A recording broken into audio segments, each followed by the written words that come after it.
et en même temps de développer l'Afrique, on va au chaos.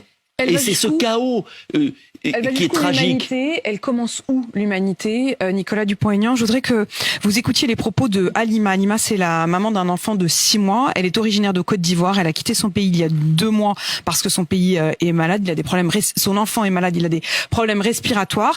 Elle est passée par la Tunisie. Elle est arrivée à Lampedusa. Elle a quitté Lampedusa. Elle est arrivée à Vintimille, qui est donc à la frontière entre l'Italie et la France. Et c'est là que Nicolas Repère, notre reporter d'RMC, l'a rencontrée.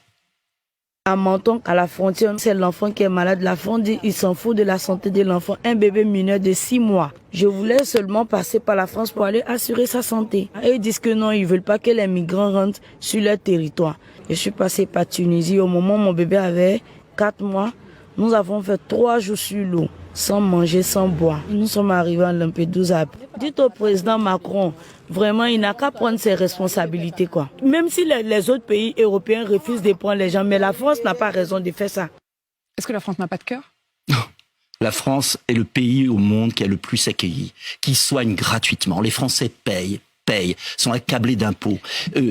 Vous voulez supprimer l'aide médicale d'État. Ça fait partie de vos propositions. Je veux la transformer. Vous avez Halima face à vous, vous lui dites quoi? Arrêtez ce chantage émotionnel. Non, c'est pas un chantage émotionnel, c'est l'humanité. La mort de l'Europe.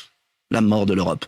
Il faut soigner ces personnes. Il faut soigner ce bébé en Côte d'Ivoire. Et il peut être soigné, c'est pas vrai.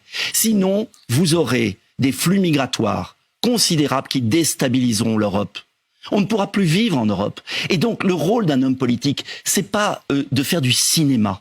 Ça, c'est pour les films de cinéma. Le rôle d'un homme politique, c'est de protéger son pays et d'assurer un avenir à cette femme et à son enfant dans son pays. Vous n'allez pas déménager 2 milliards d'êtres humains. La population africaine va passer d'1,5 milliard à 3 milliards, 2,5 milliards en 30 ans. Vous n'allez pas accueillir 1 milliard d'habitants en Europe. Donc, arrêtez avec cette espèce de fausse générosité qui a abouti à un désastre.